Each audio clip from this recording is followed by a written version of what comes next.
therefore, God chose Avram not because of what Avram had already done. Those are very great things that he did. That's not why God chose Avram. God chose Avram because he knew what Avram will do in the future. Precisely because he had that character trait of trust and faith. And therefore, the Torah tells me exactly why God spoke to Avram. Not because of what happened before. In fact, the Torah tells us nothing about what happened before. But the Torah describes in very great detail what happens afterward. Because that is the reason that God chose Avram. So as opposed to Noach, who was chosen on his record, what he had already done, Avram was chosen for what he was going to do, and that's why the Parsha begins in such an abrupt way. God appears to Avram. No background, no information. He came out of nowhere. Also, like someone else we know, came out of nowhere, right? But in the case of God, that's not a problem, because God sees the future. He knows what Avram is going to do, and therefore Avram was chosen. Let's spend a little time talking about, though, Avram's chidush. This chidush in coming to know God. And we've talked about this many times, but there's an aspect which I never fully understood until I think about 2 weeks ago. The Rabbi says, how did Avram come to know that there is a creator? So the Rabbi offers one version of a proof of God's existence, which is called the cosmological proof. The cosmological proof. The cosmological proof proves from the fact of creation that there must be a creator. And there are various versions of it. The version the Rambam chooses to give is the version that goes like this: that we know that the planets orbit and they revolve with a kayach she'en lehefsek, with a power that is endless. The orbit of the planets will continue indefinitely. No, that can't be. They really should run out of steam. They should run out of steam. How can they keep moving, keep moving, keep moving, keep moving, keep moving? It must be that there is a spiritual force which propels the planets, and that, of course, is God. Now, the truth is this. The truth is that this proof, sorry to say, really is very easily dismissed on several grounds.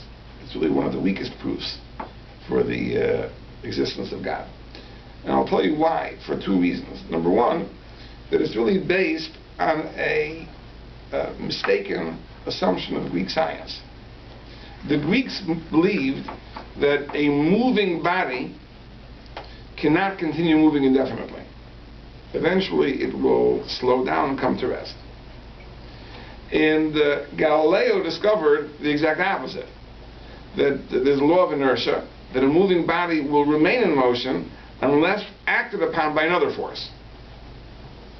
But the ancient Greeks didn't know that. The ancient Greeks believed that things that move propel themselves, and when they become exhausted, they slow down and stop. So the problem is this, that if the planets move through some internal force, why don't they just stop? They should slow down and grind to a halt. So it must be that God is propelling the planets on an ongoing basis. Well, again, it's not a rigorous proof, because there is this concept of inertia. Things would continue operating. Now, it happens to be in the case of the planets, there are other forces that operate on them, the force of gravity. And in fact, the planets are experiencing a orbital decay, and it can be measured. And at the rate, it might be several 100 million years, the planets are going to fall onto the sun and be pulled in by the gravitational pull. So it's also not a proof.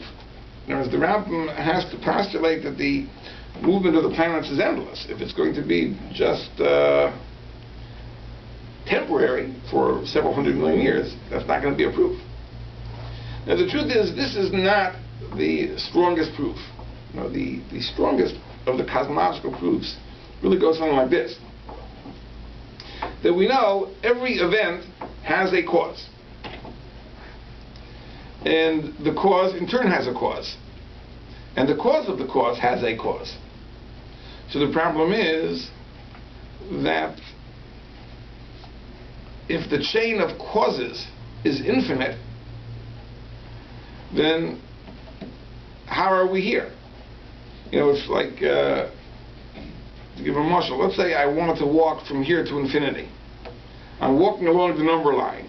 1, 2, 3, 4, 5, 6, 7. I'm walking up 100, 200, 300, 400, 10,000, 100,000. Would I ever reach the end? Would I ever reach infinity? No. So let's say I was starting from infinity and walking backwards. Would I ever get here? No. If I can't get from here to there, I can't get from there back to here. So if the chain of causes was infinite, we could not exist. Nothing could exist. Because it would be impossible for an infinite chain of causes to bring us to where we are. So therefore there must be a first cause, a beginning to the chain, and that is God. Well, the problem is that, so who created God? The answer is God always was. Well, if God always was, and he had no cause, so why can't the universe always have been and have no cause? In other words, why does the introduction of God make it better? In other words, we're defining God as being the first cause and as always having existed. So let the universe have been uncaused. The universe is God. No, the universe is not God. God created the universe. The question is, but why does the introduction of the concept of God improve things? Now the answer is very, very simple. And this is a point that Descartes made. But it's a very important point. Or is our conviction that everything has a cause is only true for the physical world? Or on what basis are we so certain that everything has a cause? Because in our observation of the universe, we see that everything has a cause. But that's only true for physical things. Every physical event has a cause. Spiritual entities are not subject to that rule. What the cosmological proof proves is that there must be a non-physical first cause.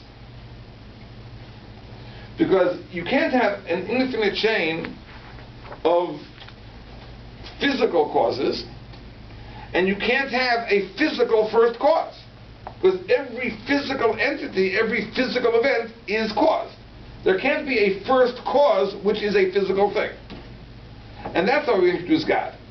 By introducing the fact that there is a non-physical first cause, that's how we solve the problem.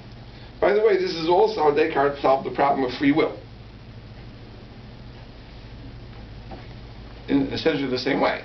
In other words, since all physical events have causes, our actions are also physical events. So they must have causes. The causes have causes. The causes have causes. If you trace the chain of causality back, some of those causes precede our own birth. So therefore, it must be that we are compelled. Determinism. Because the causes, the ultimate causes of our action predate our own birth. So what is the answer to that question? The answer to that question, Descartes said, is that human beings have a soul. Right? The soul is a spiritual entity, and therefore not subject to that rule, that it must have a cause. The spiritual entity of the soul can be a first cause of action in the human being, and the first cause of existence for the universe. Very, very important idea. So this was the Chiddush of Rabbi Avinu. And Avraham Avinu taught this to the pagans, or he tried to teach it to the pagans. What did the pagans believe? What did the pagans believe?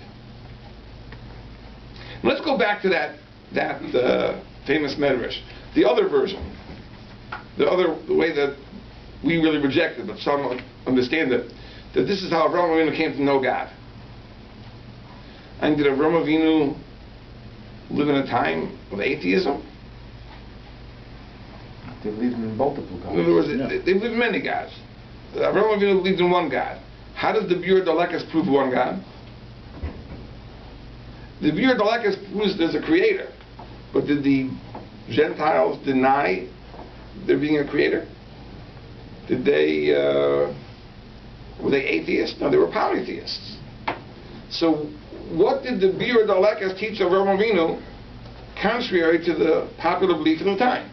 And the answer is very simple. I think we said it many times before. It's always worth repeating. If you study the mythologies of the ancient peoples, the mythologies all begin with a myth of the creation of the gods. There was some cataclysm, some eruption, and in that eruption the gods were created.